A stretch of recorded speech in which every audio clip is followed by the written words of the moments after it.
Welcome to Mojo Motivation and Mental Health, where we have conversations that change lives. I'm Mike Orlowski. Before we start, if you're struggling with thoughts of suicide, if you're planning on how to end your life, please call or text 988, the Suicide and Crisis Lifeline. Call 911 if it's an emergency. You're not alone. Connection saves lives, and you matter. If this show does help you, or if these conversations are making a difference in your life, please like and subscribe. Share an episode with someone who needs to hear it. That way we can spread it far and wide. Now, today's conversation is about what happens when connection shows up at exactly the right moment and what life looks like on the other side of a suicide attempt. My guest is Jim Rinere, CEO of a healthcare consulting company, a mental health advocate, and suicide survivor. I'd like to add that he's also an author. In January 1982, Jim was nearly beaten to death, and that trauma set the stage for decades of anxiety and depression.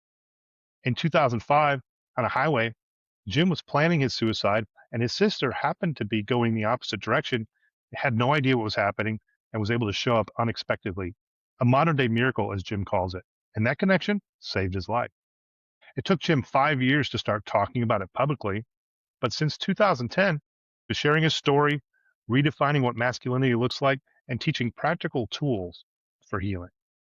We're going to talk about men's emotional repression, the suicide cycle. It starts with untreated anger, and why Jim says we need to eliminate the words should and must from our vocabulary. We'll also talk about Jim's TikTok content, simple videos that he shoots in his car about how to deal with anxiety in the moment, how to breathe when you're anxious, and meeting people where they are. Because here's the truth: 48,000 Americans die by suicide every year. That's 135 people a day, one every 11 minutes. 25 to 40% of adults struggle with depression, but only half seek help. Jim's here to change that. Jim, thank you for being here and thank you for staying. Thanks for having me, Mike. I really appreciate it. And I love what you're doing. So keep it up. It's awesome. Thank you. I do appreciate that. It's an honor to be doing this.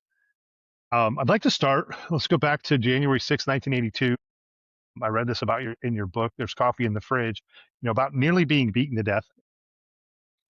For me, it was a striking story. It hit me hard. It's hard to read and understand how people could be like this. But tell me a little bit about this.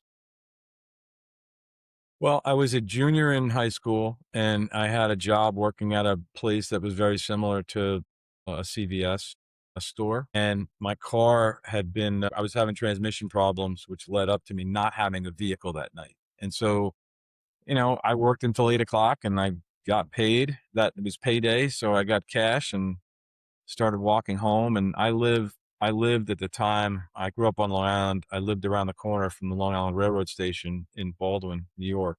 And, it was probably a half a mile walk home from the store. And I made my way past the train station and these four guys in a brand new Mustang drove by me, pulled down the corner and got out of the car. And really the only purpose was to, I think, rob or beat somebody coming off the train. And because I was a little bit bigger as a kid than most kids, I probably looked like an adult coming off the train.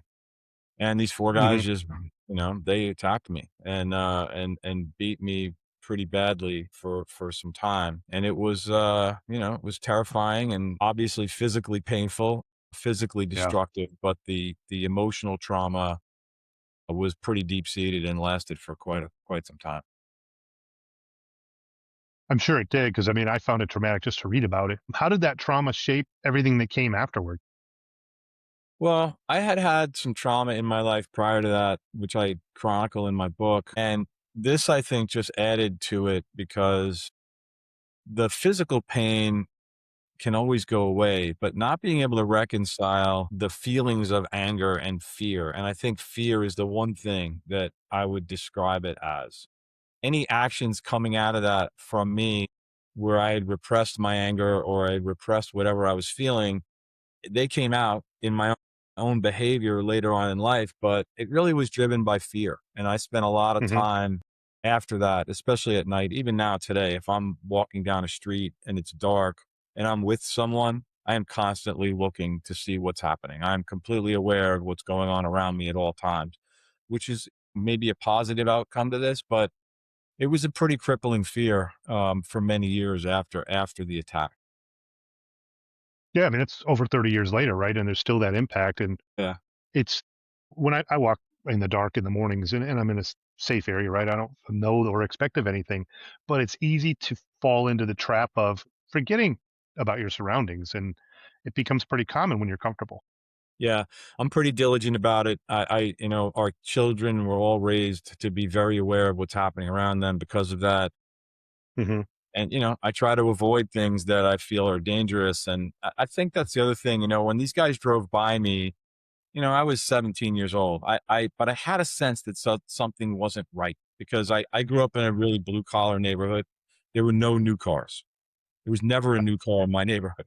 And so Yeah. seeing a brand new car go by me, I noticed it and I was like, wow, that's a pretty cool car. And if I had really paid attention to my sensitivity at that point, I think I may have turned around and gone the other way. It was out of place. It didn't seem right, but it is what it is. I think that so through the healing process of really trying to understand the anger that people carry, Hmm. was what really helped me break through this. You mentioned my suicide attempt, and I had been suicidal since the age of 12, basically. When I was in 2005, really wanted to go through with my plan. Coming out of that hospitalization from that suicide attempt, really started to do the work on um, really healing from that event and from other traumas that happened prior to that, but really starting to understand the anger that these guys had inside of them, right? The way that they had been treated by life and what had happened to them that put them in that place where they wanted to kill somebody. I mean, they basically wanted to kill me. And they pulled a gun, they beat me with a gun, they beat me with a bat, brass knuckles. I mean, it was brutal. So trying to understand their trauma is what Hmm. helped me break through and really understand the fact that, they were a product of their environment. It's not excusing it away. It's really just trying to understand what we're all carrying around. And I can see it now when I'm driving down the road and somebody, if I cut somebody off, even accidentally, and they pull up next to you and they flip you the bird and they're Yep. screaming, nobody's out there for the most part trying to harm other people or wanting to harm other people, but it's a manifestation of the things that have happened inside their lives that cause this anger to come out. And for me, being able to release that was where the freedom started to come out, where I could really say, you know what, I can let go of this. And actually, to the point where I journaled about this, I wrote these guys, the four guys, I wrote them letters, basically forgiving them for what they had done. I've done that with everybody else in my life who has harmed me, and I've done that. I've gone to people and apologized for my own behavior, Hmm. and that's the best way to go about releasing it. There's no reason to carry it around. Right. Right. Yeah. And it's harder to do than we think unless we put in the work to do it. But yes, I mean, it's important. I wear a shirt often that says "Be kind," and on the back, it's the Till Valhalla Project shirt. It says, "We don't know what others are dealing with," or something to that effect. It's like we don't really know what's going on with that person. And in the last several years, I've taken the approach too to give some grace. Hey, they're probably having a bad day. I cut somebody off by mistake in Ohio over the weekend, and I didn't know the lane was ending. Man, that horn was loud, and I got it a earful, and they rode me, and I'm like, you know, my mother-in-law kind of freaked out. I'm like, you know what? They must be having a really bad day. Yeah. I can't help it. Yeah, and it's not about laying down and letting people take advantage of you, but it is about putting it in its appropriate place inside of your own feelings. And the longer I've learned that the longer I carry around any level of anger, the more it harms me. And so I want to Yes. let that go as quickly as possible, right? I want to get to safety. I want to be out of danger. And at the same time, I need to let that go so that I can move on. It's not who I am. It's not how I want to live. Yeah, our mental health is more important, and that's why we have to look at it. Uh, now, I guess let's fast forward a bit to 2005 with your suicide attempt on the highway. Tell us a little bit about that and the process you were going through, the mental state, the approach, and how you ended up, you know, going from there to recovery. Sure. So when I do a fair amount of speaking about this topic, about mental health, about leadership, and about motivation and communication, and all of the things that I have learned. And when I start my conversations with people, whether it's a corporate setting or in a university or wherever I'm talking. I say that on May 5th of 2005, I was living the American dream. I had everything, right? I had achieved all of the financial goals that I believed I wanted to achieve. I lived in a big house. I was married to my college sweetheart. I had three amazing children. We went on vacations all over the world. I had accomplished more in my life than most people could even dream of. And that night, May 5th, I decided that I was done. I couldn't take it anymore because while I was living this American dream outwardly, I was also suffering from the worst bout of depression I had ever experienced. And as I said before, I started experiencing suicidal thoughts at the age of 12. And I suffered from depression off and on from that point. At least that's my earliest memory. And so on May 5th, I went home. I had a conversation with my wife and talked about how unhappy I was and that I couldn't really feel what happiness was. And it was frustrating. And I didn't understand how someone could actually be happy. I didn't even know what that meant. And Okay. when you're in a depressive episode, which I'm sure you have experienced, there is nothing that makes any sense, right? For me, it was basically a vortex of violence and white noise and anger and frustration, and it all sort of is rolling around in your brain, and you just want it to stop. So Right. No rationality at all. yeah, and no, nothing Yeah. makes any sense, and I completely understand that. And I talk to a lot of people that are in the midst of a depressive episode or they're feeling suicidal. Hmm. There's not a lot you can say to make something make sense for someone. The best thing is to try to listen and just, keep your ears open, keep your heart open. But for me, on the morning of May 6th, I decided that was it. That was going to be my final day. I had had enough. So I was in my office. I had an office in downtown New Haven, Connecticut. My office overlooked the Green and Yale University, and it was a beautiful Mm. location. And I sat Yeah. in there for 4 hours, sitting on my chair with my door closed, looking out the window, trying not to jump. That was basically what I was struggling with for 4 to 5 hours. Hmm. I finally couldn't take it anymore. I got in the car. I started driving north on Route 95, which is one of the main highways here in Connecticut. I was crying, just uncontrollably because I was done. I was looking for a rock to drive my car into. It's a strange sensation when you decide that, you've had enough. Right.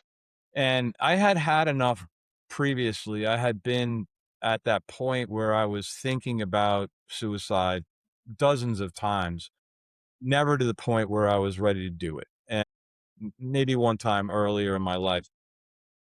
So I'm driving up the highway 110 miles an hour, and I decide, I hadn't said goodbye to my wife the night before, which I was angry with myself for not doing. So I decided to call her cell phone and leave a message.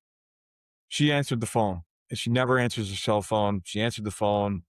It was 3 o'clock in the afternoon on a Friday. I could hear my kids in the kitchen running around. And I said, listen, I'm leaving. I've had enough. I'm calling to say goodbye. In that moment, my sister, who was a dean at Princeton University, called the house phone. And my sister is very experienced in mental health issues, especially suicidality. And my wife said, your sister's on the phone. I don't go anywhere. I need you to hold on. So she's got me on one phone, right? The cell phone. And she's got my sister on the house phone. They wound up talking me off the road. But one of the amazing things about this is that my sister hadn't been to our house in 3 years, was an exit behind me on the highway. And Yeah. that was really the reason. I don't have a lot of memory of this, of that afternoon, but that was really the reason why I stopped, because I felt like, well, Hmm. she's here. I mean, she's going to see this. I didn't want her to experience that. I certainly didn't want my wife to experience it. And her reaction in that moment was prolific because she wasn't telling me anything other than, we are here for you. You need to stop. And those two things, the combination of my wife and reaching into me on the phone with, I love you. You can't, please don't go anywhere. And my sister being one exit behind me on the highway. So they talked me off the road, and I woke up in a mental health facility a few days later, really unclear about what had happened from that afternoon sitting in my office to ending up in the hospital. That's a hell of a story. I mean, it's modern day miracle for sure. I mean, what are the odds that she's an exit away, right? And Yeah. hadn't been there in 3 years. Crazy, crazy. And Yeah, it's hard to explain.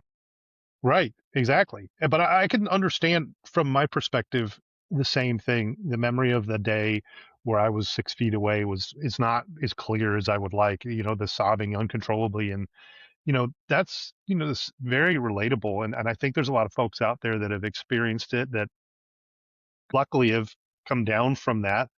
And it's that next step that matters. Now, you obviously went through therapy, and it took several years, I'm sure, to get to where you are today. How long after that was it before you started to feel more like yourself, more like, hey, I've got this, and things are looking up? I would say it was probably an 18-month process.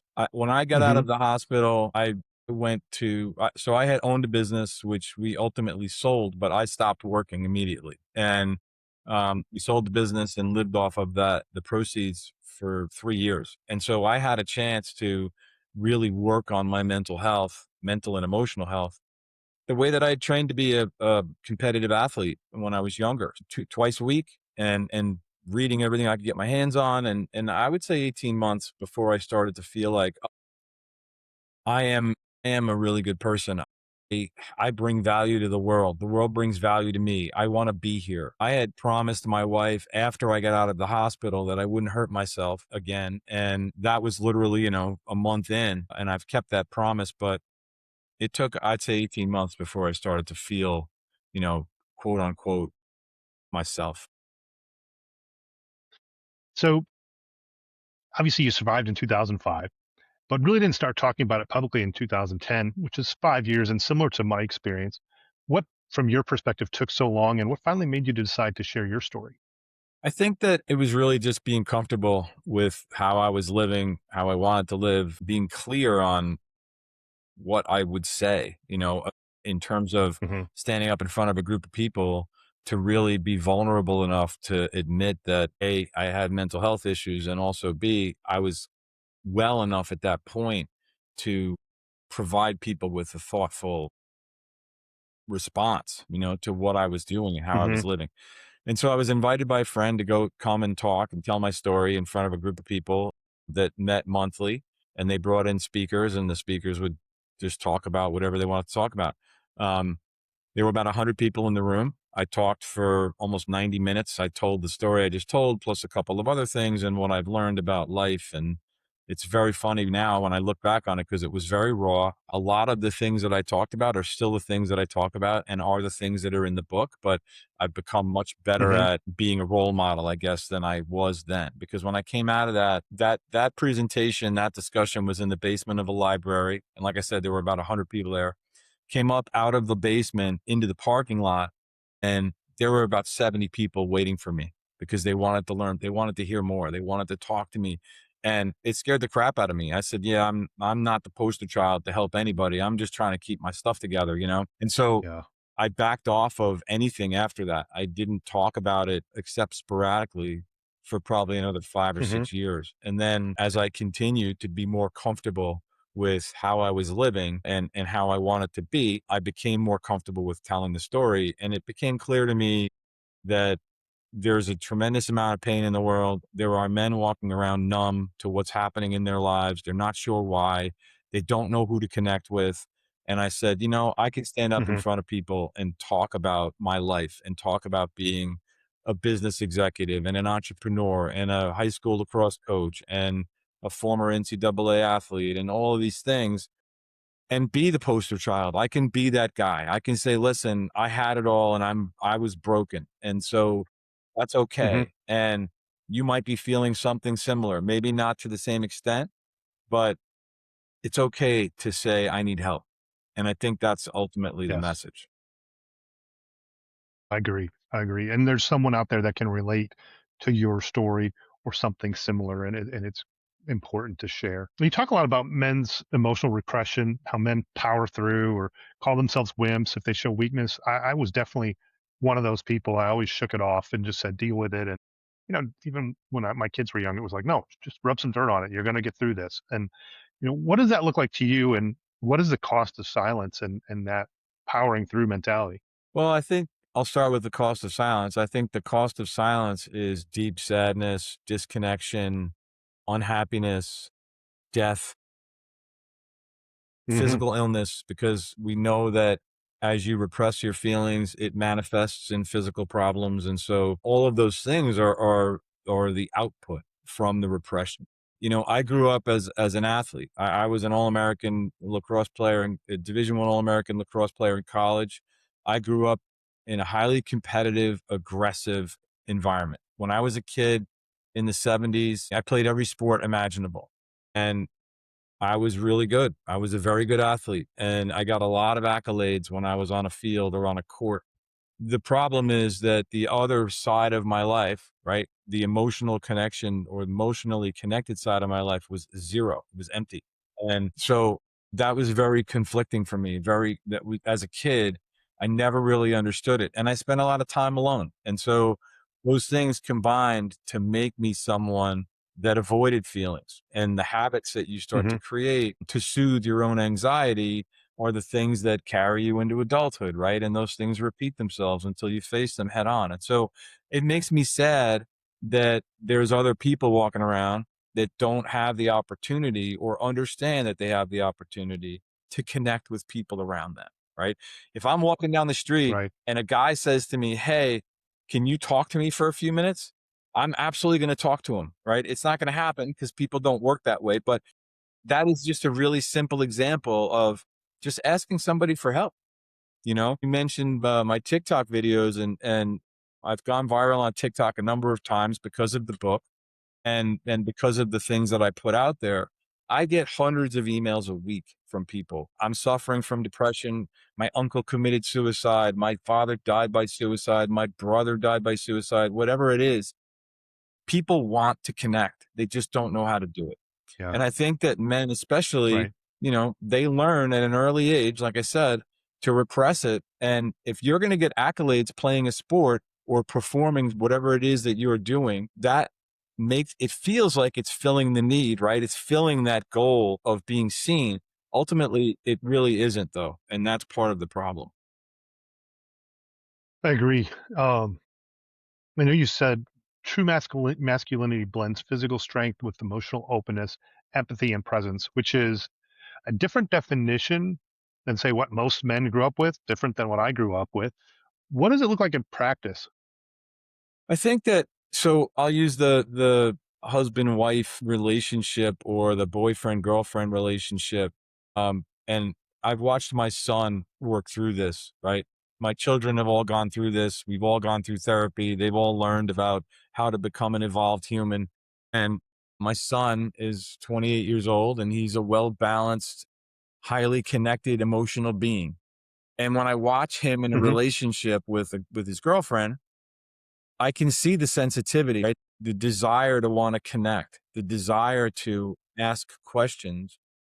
How do you feel? How are you experiencing what's happening right now? I think for men, because we're louder, we've got deeper voices, in some cases we're bigger, it can be a very aggressive posture. Learning that that posture can be scary for someone who's more slight, and I'll just use a female as an example, but it could be anybody. Once I learned that, I learned how to carry myself in a way that was more connected for people, much more eye contact, slowing things down, being more Yeah, gentle with communication and asking questions as opposed to making statements of fact that is just really a defense mechanism, right?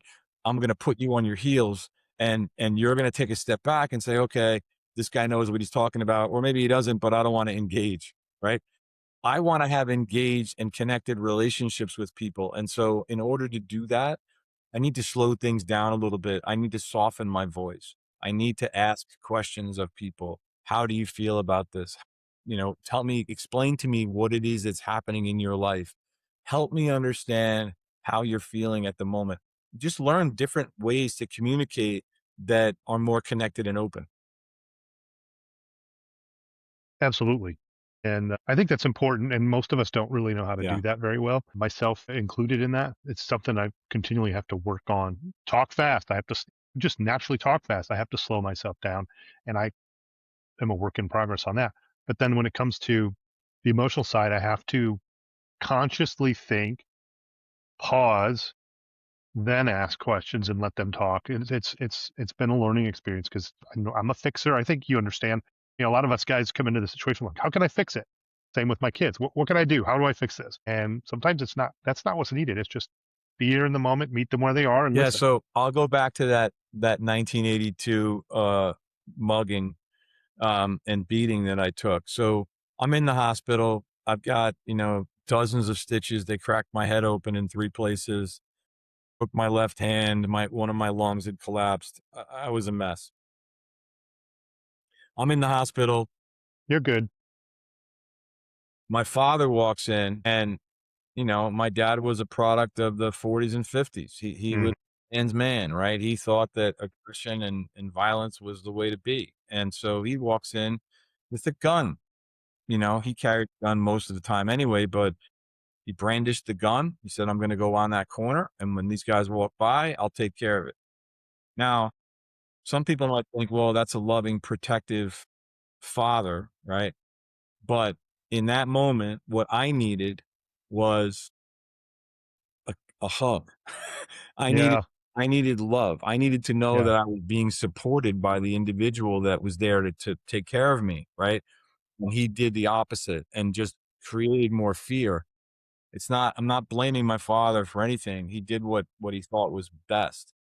That was not what I needed in that moment. What I needed was a hug. And so I think that men take this posture of violence and sort of physical machoism, and that's not really what people need. And being there for someone, right, is the strength. That is where the strength is. It's not in the physical violence. It's really in the connection. I agree. And I'm not the natural hugger either. It's a process. And I think most of us could say that growing up in our era. Um, Now, you wrote a chapter called The Suicide Cycle that links untreated anger to mental health decline and eventually suicide. How does that cycle work? How does repressed anger become suicidal thoughts? I mean, mine was a little bit unique and there wasn't a lot of anger there, but there was still some. I think that you get to a point, for me, got to a point where this noise, this constant noise in the back of the head where everything's broken, you're not going to be a success. You keep fucking up your life. You keep making bad decisions. The people around you aren't fulfilling you. Whatever that story is, right? I would tell this to myself over and over again.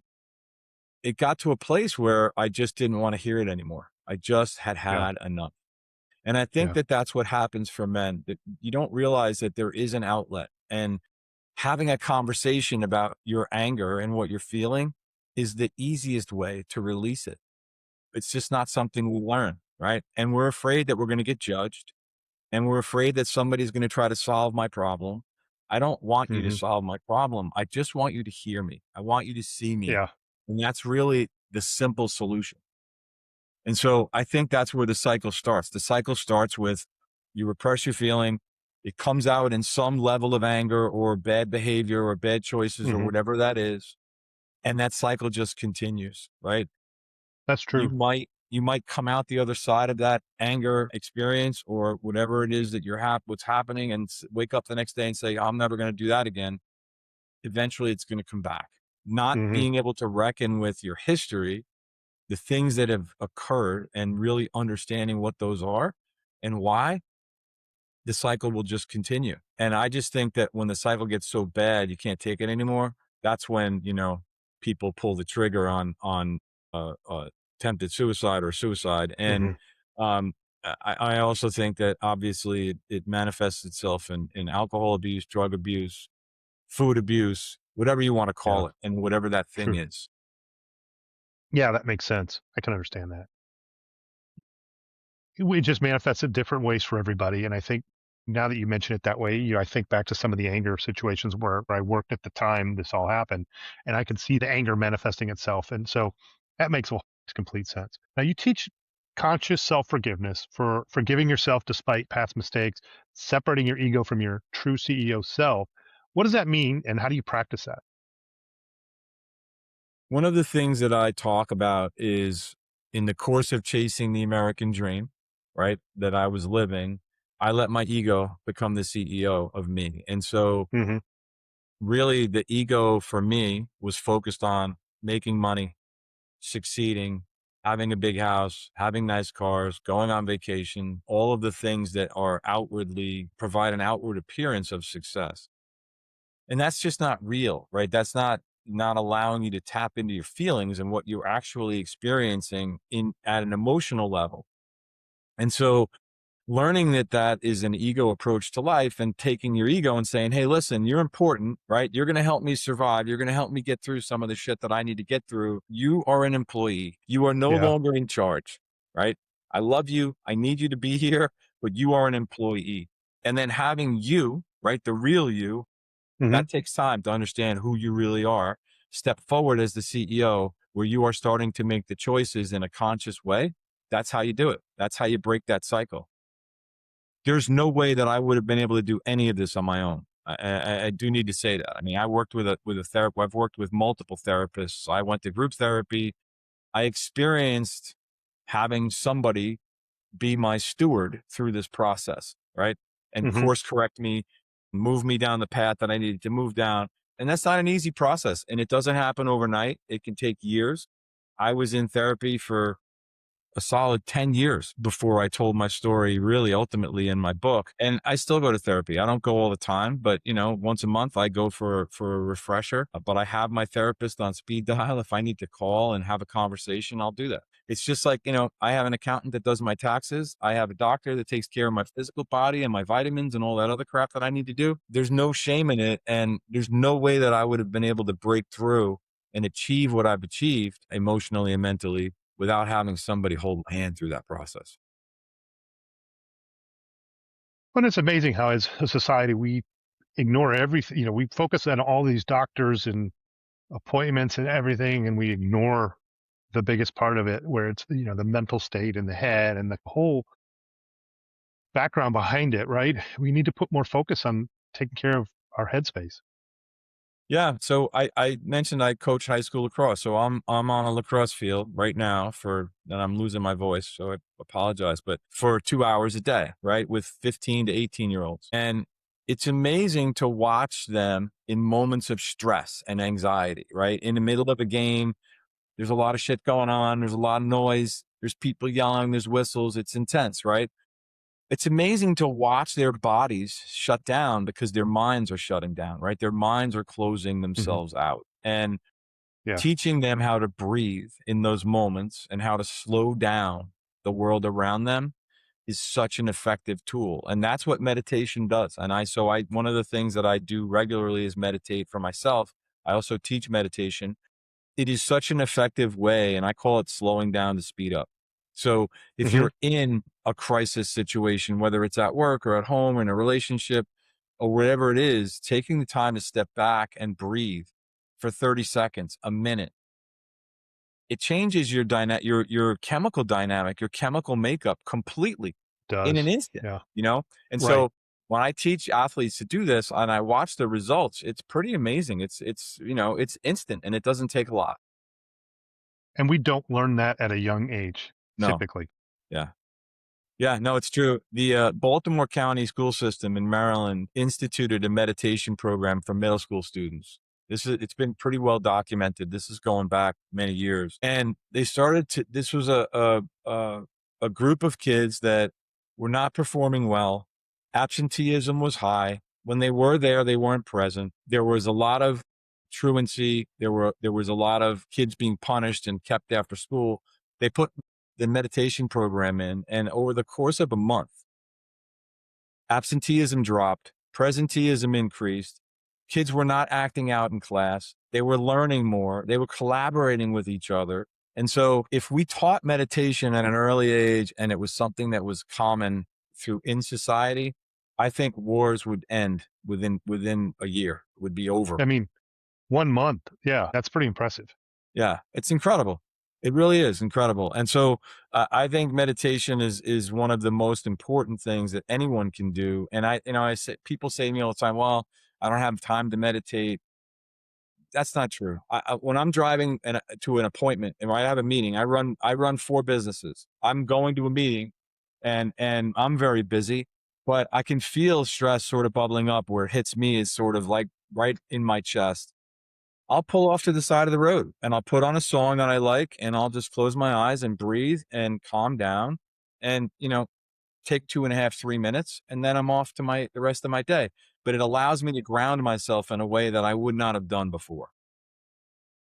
I think that's a great idea, and it's something I need to do better and do more of. And as a matter of fact, I think I'm going to use that afterwards today because I have an important phone call I have to make. So it's probably a wise idea I to love do it. it before those important phone calls when you Yeah. might get emotional. Yeah. And, since you're going to do that, I know you have a specific thing happening. Write down what you want the outcome to be before you go into your meditation. And then, Okay, write good. down what you want your goal to be. And then go into your meditation thinking about what that is. And you'll see that that intention will work. One of the reasons why I wrote my book the way and the reason why it's written the way it's written is when I started to go through my healing process and learning as much as I could, I read everything I get my hands on. I probably read 300 self-help books, books about depression, books about suicide, books about nutrition, and the list goes on. Not one of those books was written in my language. And I took something from every one of those books, right? But they weren't plain talk. And they were written by people that have really big degrees and they live, sort of this, in my mind, ethereal life, and I'm just a regular dude trying to make my way in the world. And that's why the book is written the way it is. It's written in very plain talk. There's a lot of foul language. That's how I talk. And I wanted somebody like me to pick it up and say, oh shit, this guy's just like me. And this is what he went through, and maybe this will help. Well, that's real. Raw stories, real emotion. People can relate to that a lot better than somebody speaking in a different frame of mind or different voice. Like telling it like it is and how you experienced it is going to be relatable to somebody out there. Yeah, agreed. You advocate eliminating guilt-laden language like should, must, and have to from our vocabulary. Why are the words so destructive from your perspective, and what do you do or what do you replace them with? Great, great question. It ties back to the ego. So I'll give you a specific, really simple real world example. I might have a business meeting in Los Angeles and I'll say, it's Sunday, right? And I'm leaving the next day to go to Los Angeles. And I say, I have to go to Los Angeles and I'm dreading Hmm. this thing because I have to do this and I have to go to this meeting. And if I don't, things aren't going to go well and et cetera, et cetera, et cetera. I'm feeding the ego, right? The Hmm. shift is I am choosing to go to Los Angeles because I want to do a good job and because I want to be able to pay my mortgage and make my car payment or whatever that is. That little nuance teaches the ego that you are now making the decisions from a conscious place of choice. And that's why I do not like the words should and have to and must. There's two things. One, first of all, that my inner 2-year-old is like, you tell me what to do and I ain't doing it. I'm going to do the opposite, right? But more importantly, it really is the connection to the ego, and it's taking a step back and saying, I really am choosing this. And if I'm not consciously choosing something, then I'm not going to do it. I'm not going to choose that. I'll choose something else. But being able to clearly state for yourself, right, what it is that you're choosing and why changes that whole dynamic inside your head and inside your body. So now I'm choosing to go to Los Angeles. I'm excited about it. Look, I don't want to stand in line at security at the airport. I don't want to get on a plane, but these are the things that I'm choosing to do consciously because I know that the other side of that, the outcome from that choice is something that I will benefit from. Right. Reframing. Yes. Now you have a comprehensive healing roadmap: sleep, nutrition, hydration, exercise, gratitude. We talked about meditation, journaling, connection. Walk us through that from your perspective. What are the essentials, and how do you approach that? So developed this I call it roadmap to health. I've also in speaking engagements called it roadmap to connection because I think they're both tied together. But there's 10 things on that list. It's not rocket science. It's nothing new that anybody hasn't learned before, but these are the 10 things that help me. I already mentioned meditation. That's really at the top of the list. If I had to pick two or three, meditation would be number one, because it helps me calm down. I suffer from anxiety. I Hmm. also suffer from a highly competitive spirit. So it allows me to Yeah. slow things down and really get granular about what it is that I'm feeling. I journal. as often as possible. My book is a collection of journals that started when I was in the hospital, and things that I had written prior to that. But I journal now. I try to journal every day. I don't every day, but I try to. And it can be as simple as, it's raining, or more importantly, what I'm feeling and what I'm trying to experience. I try to live real connection. And with the people, obviously, in my family and close friends, I'm connected and we talk about real things. But it goes even further than that. It's just being out in the world and making eye contact with people, or saying good morning, or how are you doing in a coffee shop, whatever that is.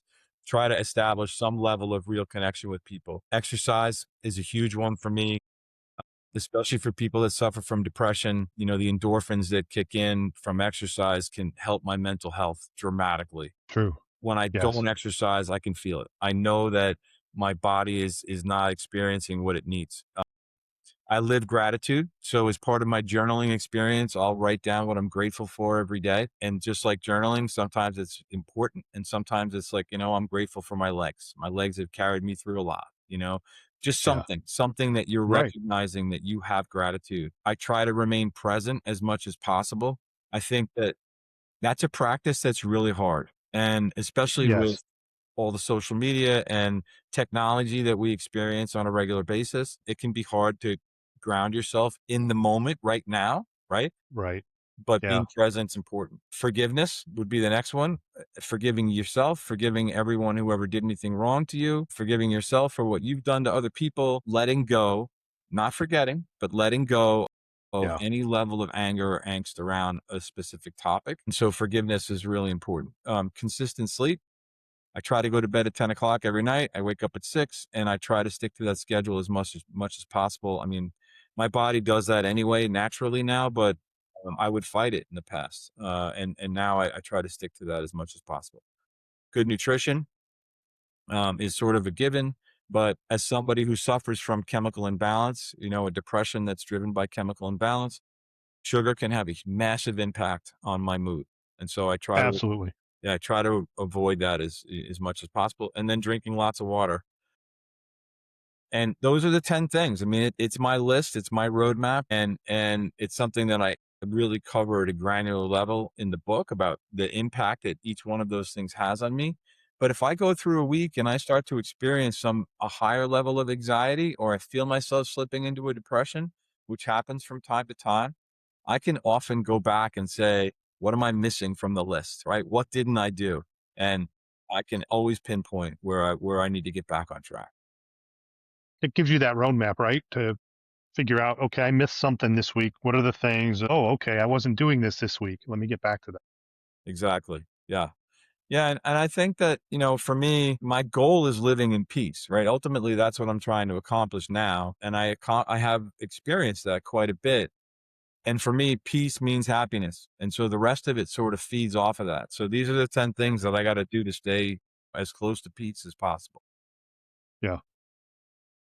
That all makes sense. I know we talked about this a little bit already, TikTok and your content on there. Simple videos, I notice a lot of them are in your car or sitting outside talking about anxiety and in the moment breathing techniques. What led you to decide to use TikTok and meet people where they're at there? And what type of folks are you hearing from? I would imagine it's any and everybody, any type of person. So I have a social media company that I hired. I guess we're going on 2 years now, to promote the book. And the book came out in 2023. Came out and was a bestseller on Amazon in multiple categories, and it was doing well. But like anything else, it needs energy, right? Needs some attention. And so I hired these two musicians, actually, in Los Angeles, who have a marketing company as well, and they put me on TikTok.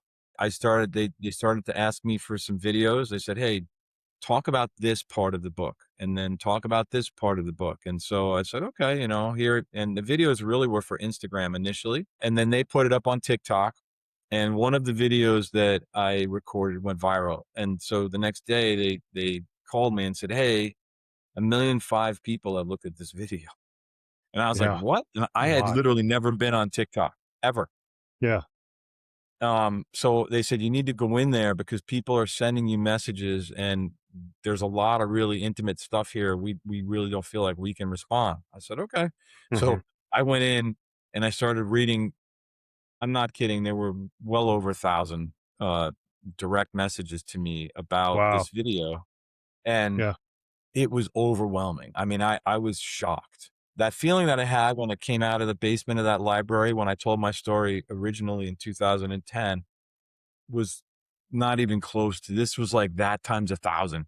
And so I was totally overwhelmed and I recorded a video reaction thanking people for being so engaged and for buying the book.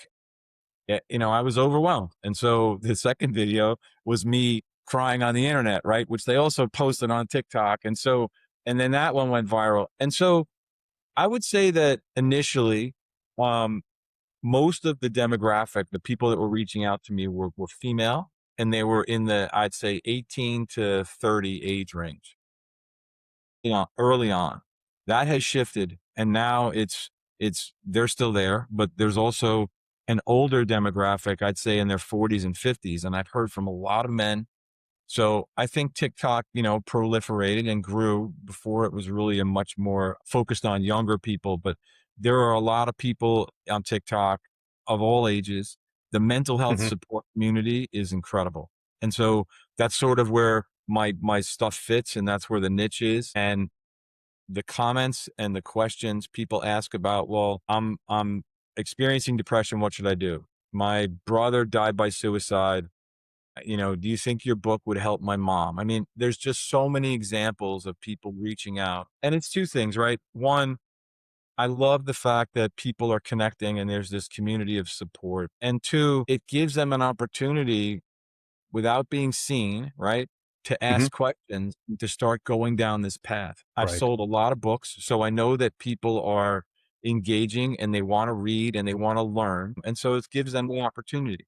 I think the biggest downside to social media, though, is self diagnosis. So I think a lot of Yeah. people think they have depression or think they have anxiety, and they might, but a lot of them don't, but they're identifying with something that people like myself are talking about and they're saying, "Oh, I have that."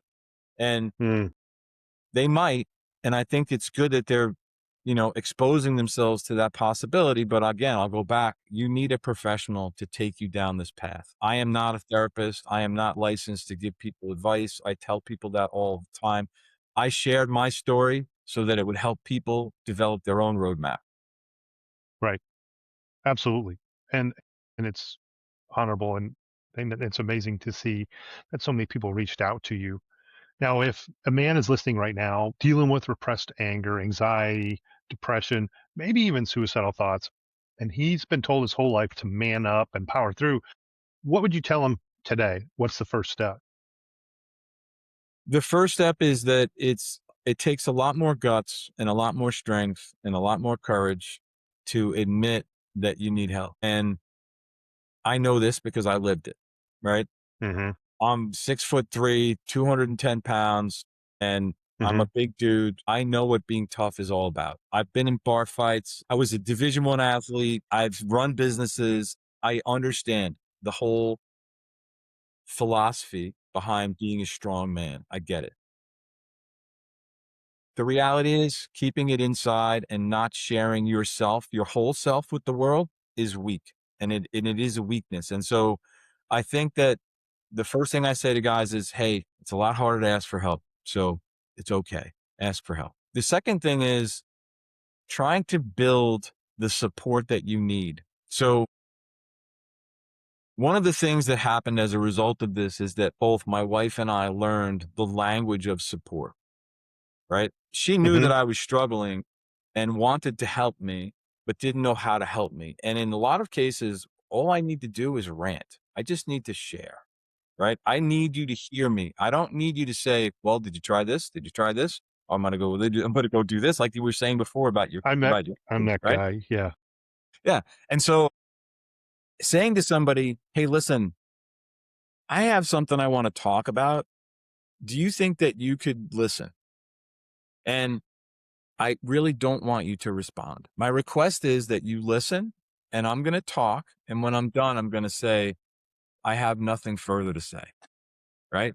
Hmm. And the question that I would ask you to ask me is there more? So You and I having a conversation, I'm going to dump on you. I'm going to just rant about the world and how fucked up it is and how angry I am and what I'm feeling.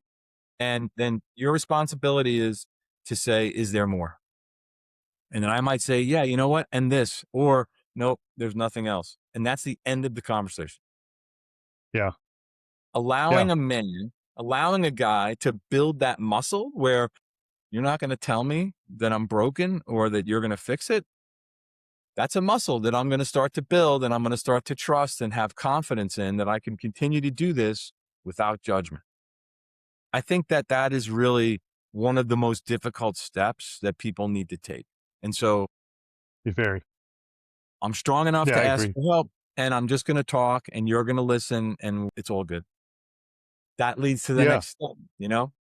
It's important, and one that most of us don't know how to do without a lot of work. And I agree, it's like a muscle. So I think that's great.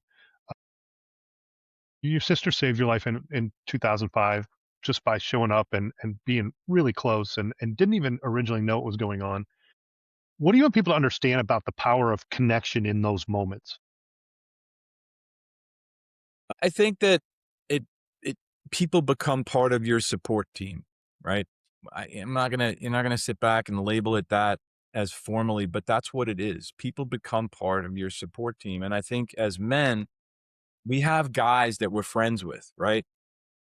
Are they part of your support team, or are they just guys you're hanging out with and you're getting drunk with and you're talking about football and whatever? And that's okay. You need those people too, but I think the power of connection is in actually having a support group where people actually see you, right? If I'm people that I work with that I'm close with, I've got, 4 or 5 guys that I'm very close with that are, it's a really tight circle. They know when things are off. They know when I'm in a bad mood, right? Because we are connected in that way. I know they're not doing well. I can tell. And so those are the conversations we start having. That's what a support group is. You can call it whatever you want. I had basically 2 people in my life early on in this process outside of my wife who was, absolutely my main supporter and still to this day. Um, Hmm. but I had 2 other people that I would say, listen, I'm going to call you if I need to talk to somebody. If I call you, Hmm. I need you to answer the phone. Right. And so I think having that support in place is really important. And again, it gets back to being able to have difficult conversations without judgment, and creating that space. I think that men feel like they're going to be judged and that they're going to show a level of weakness that they can't get away from. And it's the opposite. It's very counterintuitive, but it is the absolute opposite. Yeah, absolutely. Last question. You were planning your suicide in 2005. You're now the CEO of a healthcare consulting company. You've helped thousands of people through your advocacy, through your book, through TikTok, and content that reaches people in crisis. What is possible if you choose to stay? I should say, when you choose to stay. Mm. I never thought that a day like today could exist for me. I lived a very good life. As I said, I had achieved a lot of things, but I felt empty, couldn't attach myself to happiness or joy on a regular basis. And so what's possible is having a day like today where I can wake up in the morning and I can look at the sky and I can say, wow, this is an amazing day. It really is that simple. Getting away from this whole ego driven approach to what's success and how do I look to other people, those things are just noise. And so it really is being able to tap into what's important to you. Once you identify what's important and who you are and that you love yourself, Hmm. nothing else matters. Because I love myself. I'm going to be who I am. The people around me are going to support me and I'm going to keep going down my path. Do I make mistakes? Sure. Do I act like an asshole sometimes? Absolutely. But, I Guilty. do the Yeah. best to live the life I want to live. And so being able to now, almost 21 years later, experience a day like today, I never thought would be possible. And so that's the celebration for me. Yes, it's very powerful when it does happen and when you get to that realization. And, like you, and I mean, I went 50 years just about without knowing that. So, people need to experience that, and there is hope for them to do so. They just have to reach out, talk to someone, ask for help. Yeah. And so, Nope. yeah, so that's what the book is all about. There's Coffee in the Fridge is a metaphor. If that's the title, right? It's a metaphor for these small magical moments in life, which is what is important. What I feel is very important are these small magical moments. And that's what Coffee in the Fridge is. It's a small magical moment that spurned from a story between an interaction between my wife and I that happened in a nanosecond that was just an epiphany in life of where happiness actually lies. Yeah, absolutely. Jim, thank you. This conversation is going to save lives. Now, where can people find more about you? And obviously the book, there's Coffee in the Fridge. I'm sure it's on Amazon, but you have a website as well. Yeah, so the website is there's coffeeinthefridge.com. That's the book website. You can buy the book there. You can buy it on Amazon. You can buy it on Barnes and Noble. It's on Goodreads. You can also access more information about me and my career at jimrinere.com. My pen name is James Francis. So I use Jim Rinere as my real name, but James Francis is the creative side of me, and that is that's why the pen name is James Francis. But yeah, easy to find. It's on TikTok too. There's Coffee in the Fridge, Instagram, etc. Great. And I'll make sure that's in the show notes as well. And I'm grateful for you being here. I really appreciate that. It will make a difference. I'd say in closing, what I'd like people to take away from today is if you're someone who's been told your whole life to power through, or if you're a man who doesn't want to show weakness and you call yourself a wimp, if you admit you're struggling, that's killing you literally. Don't be afraid to ask for help. True masculinity isn't about hiding emotions. It's about blending physical strength with emotional openness, empathy, and presence. It's not a weakness, it's courage. And Jim, you're living proof. And if you're someone that's dealing with repressed anger, it's turning into depression or suicidal thoughts, that's the suicidal cycle that Jim talks about. You can break it. Start by recognizing the anger and address it consciously instead of burying it. And some immediate tools you can use today is eliminate should, must, and have to from your vocabulary. Replace them with gentler language. I get to do this. I'm excited about doing this. This is what I'm looking forward to. Practice consciousness, self forgiveness. Your ego does not control you. Your mistakes don't define you. Start doing some journaling. I do that as well. I keep mine right here, sitting close by. Nice. Learn to breathe when you're anxious. Jim teaches that on TikTok as well, so make sure to check that out. And make sure you reach out for connection. Talk to someone. Having someone be present for you in that moment makes all the difference. And remember, if you're struggling right now, call or text 988, the suicide crisis hotline. And if it's an emergency, call 911. Too many people die every day. 48,000 Americans die every year. We need to reduce and eliminate this. You can be the one who chooses to stay. You can be the one who gets help. You are worthwhile and needed in this world.